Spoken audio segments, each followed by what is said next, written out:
What's up, good people? Mark Holmes here, and as always, I want to thank you all for watching, commenting, subscribing, and being part of the Joe Boo Sports Report. Without you guys, as well as you ladies, you know that this literally does not work. I'm sitting here thinking, going over all the stuff that's been happening with the Cowboys and listening to Jerry Jones and things. Everything that happens with the Dallas Cowboys always seems like it was the right thing to do. It was the perfect situation, that they are never to blame for anything that goes on. It's always a greedy player. It's always, oh, we decided to. And I think back to something my wife says. She says all the time. Forgive my language, Dad. I got to use it the right way, exactly the way she says it. But what she says is, own your shit. Own your shit. It's not per se the mistake that you make, because everybody makes mistakes. A lot of times it's the cover-up that is the problem. It's not realizing the mistakes that you made, learning from them, because most people are very, very forgiving. When you go around now and you start talking about El Paso, we were on the phone with Randy Gregory, and we decided to say El Paso. So wait a minute, hold up.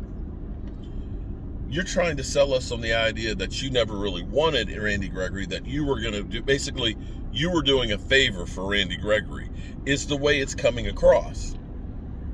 El Paso, we're going to pass on this. And the reality is, you wanted him, but you messed up the situation.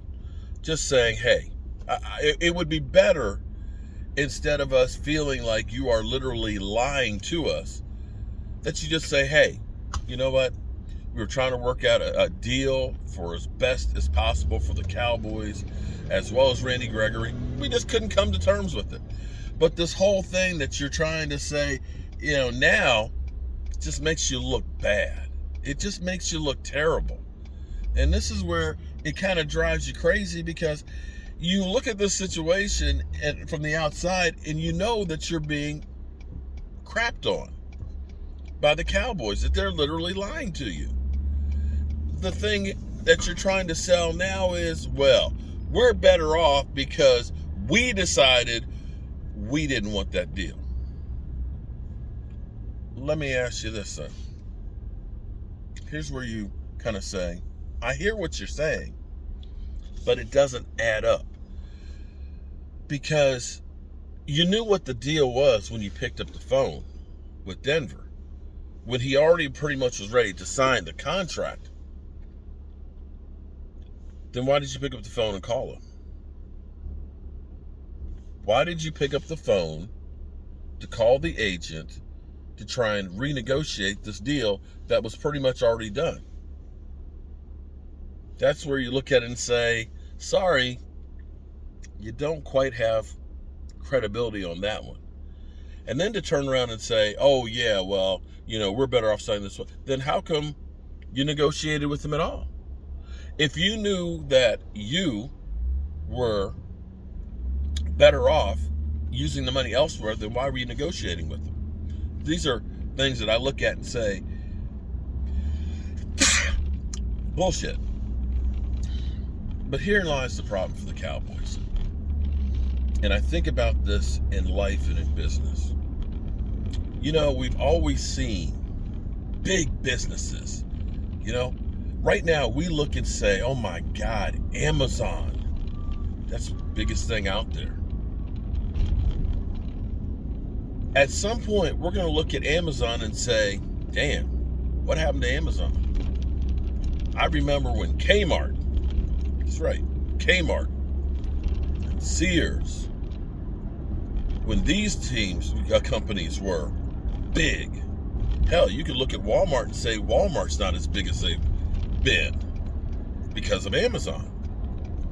See, the thing is you have to realize you must evolve. You must grow.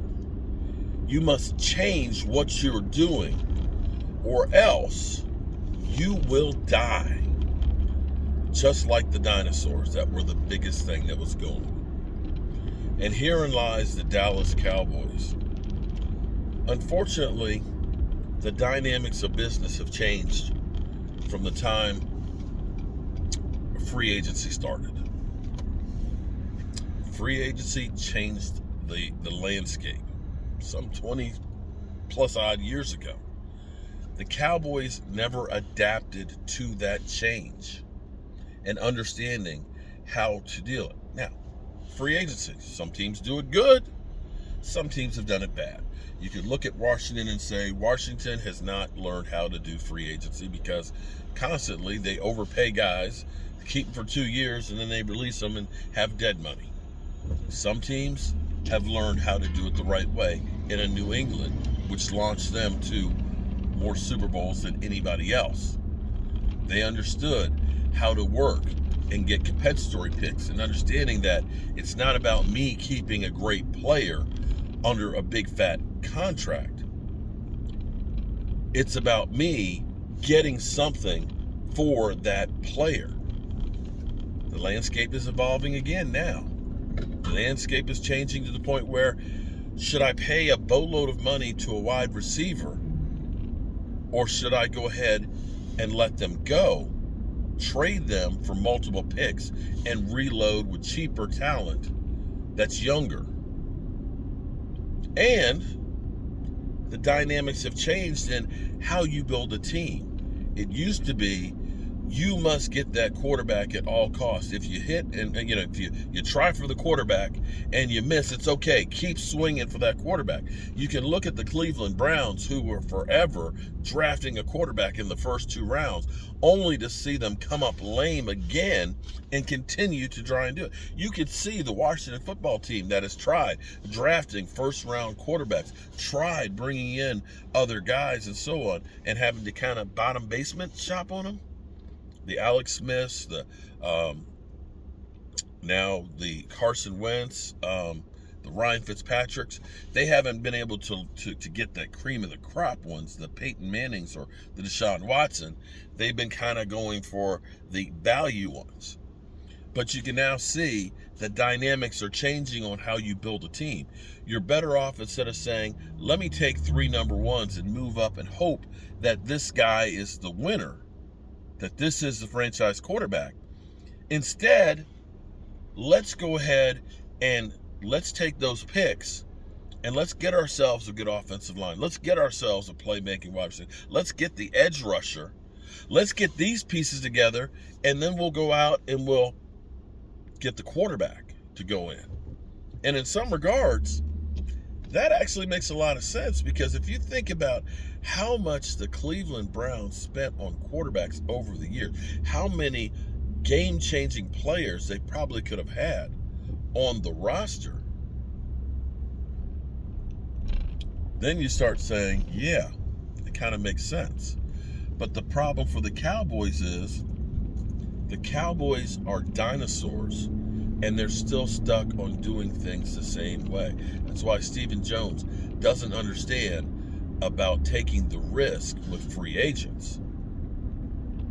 He looks at it and says, I don't want to get burned on a big contract. Well, quite frankly, there's a lot of teams that have been burnt with a big contract. It's true. But you got to look at it from the standpoint of Tampa Bay. They built a roster. They were able to say, let's push all the chips in right now. We'll get Tom Brady, we'll get some other pieces, and we'll make a run, and they win a Super Bowl. You can look at the Rams. They built a roster. They got players. They decided, we're going to push everything all in here. That's the reason why they don't have draft picks this year, because they said, we've got to go out and get ourselves the corner. We got to have ourselves the Aaron Donald under contract. Now, we got to go out, we got to get a quarterback that can go ahead and do this. And that's the new dynamics. Unfortunately, the Cowboys, that old dog, you can't teach a new trick. And that's why they're more than likely going to be stuck as a decent team, but never having enough to challenge for the big one. They're going to be like Xerox and IBM, all those big companies that you never thought would be not on top. No, they're not on top anymore. And that's why. Hopefully, maybe we get lucky with the draft and some of these bargain basement free agent signings end up being diamonds in the rough. But they're definitely going against the odds of thinking that it's all going to work. I'm Mark Holmes, and well, I appreciate y'all being here. And I'll see you guys back at the workshop. Peace.